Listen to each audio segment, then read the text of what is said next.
As I move to, discussing the GDP numbers for quarter one, just before that, another last question on GST, which is how will you ensure that you pass on the benefit to the consumers? We've seen anti-profiteering in the past, so how do you plan to tackle this? Is there a way in which the government is looking at it?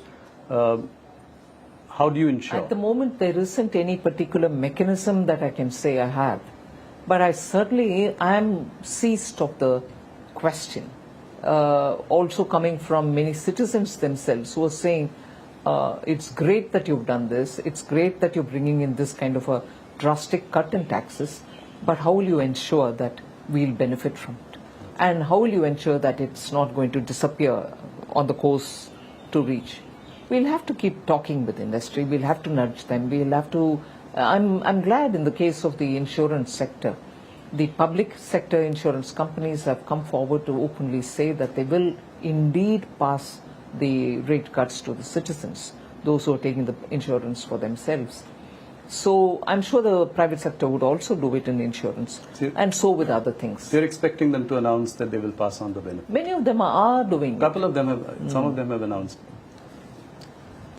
So Q1 GDP numbers are heartening 7.8%, at a time when President Trump said that, India is a dead economy. How do you react to something like that? I may not be able to comment on, let's say, foreign head of the state commenting on it. But in India, one line which I keep repeating several times, probably even once when I met you once earlier when we chatted like this, it is the cynics within India who worry me. It is the naysayers within India who worry me. Assume somebody had said it, a head of state has said it. Building India together, and all of us together building India, are we going to carry those tales or stories or observations which somebody else says and then repeat that here, oh, so-and-so has said this, India's a dead economy, we knew it, this is happening, that's happening. India requires its citizens to be respected.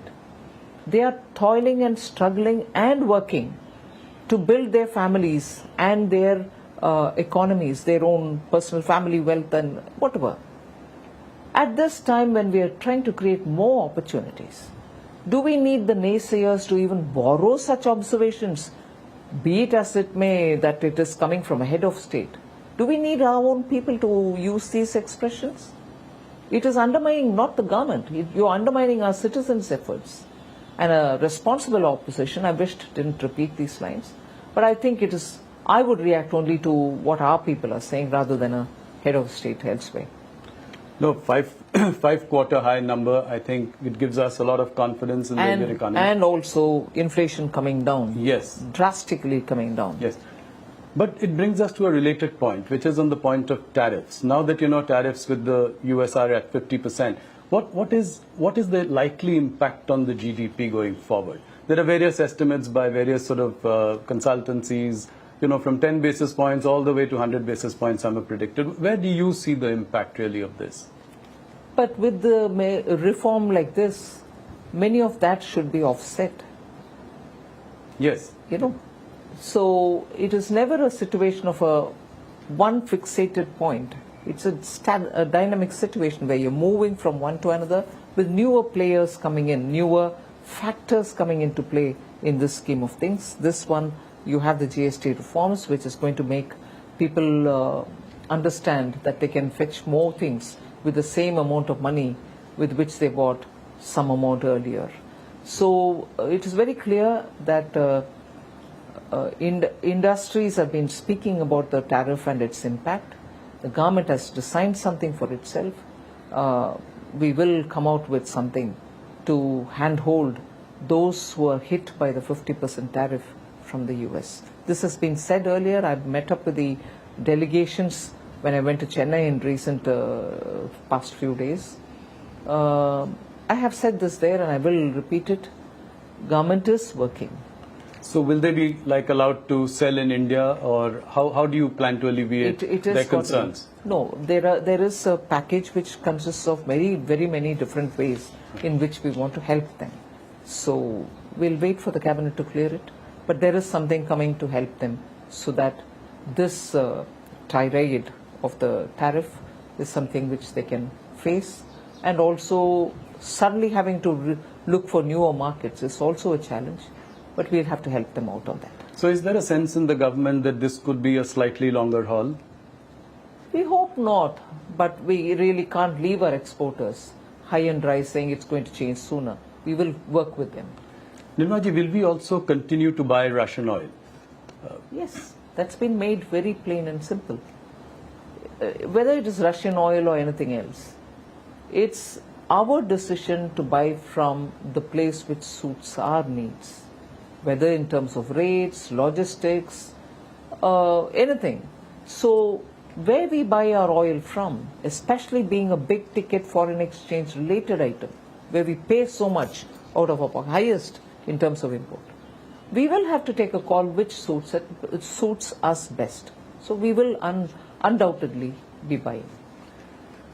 Another question about, the officials of the Trump administration have been using really hurtful language against India. Saying that we are Brahmins profiteering at the expense of, ordinary Indians, or, calling the Ukraine-Russia war Modi's war, or us as Kremlin's laundromat. How do you see all this? I mean, how do you react to something like this? Very much the same principle as I said earlier. It is one thing, it can be hurtful. It is one thing for a foreign government head of state or an official or anybody to say all that. And the global diplomatic world is astonished that that kind of an expression is being used against India. And that will have people in the diplomatic arena to respond or to deal with. But what hurts me more is when those very expressions are being justified in India. Oh, don't you all know, don't you, I mean, you know, dirty, unwashed Indians, you don't understand what this expression means? This is how, this is explained. Who wants these explanations from Indians?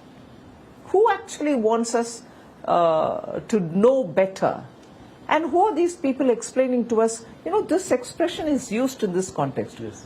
I'm outraged by that. I don't want explanations to justify that. Whether I'm going to have to deal with them, stand up and challenge them or retort is a different story. Right. But Indians quoting those words and telling us, oh, you dirty Indians, you don't know this colonial justification of the language that is being used against Indians, against such countries which have come out of its colony and from its empire and stood up to build its own country with its own self-confidence. And even now when we are talking about Atmanirbhar, it's not just in terms of producing everything in your country. It's also about being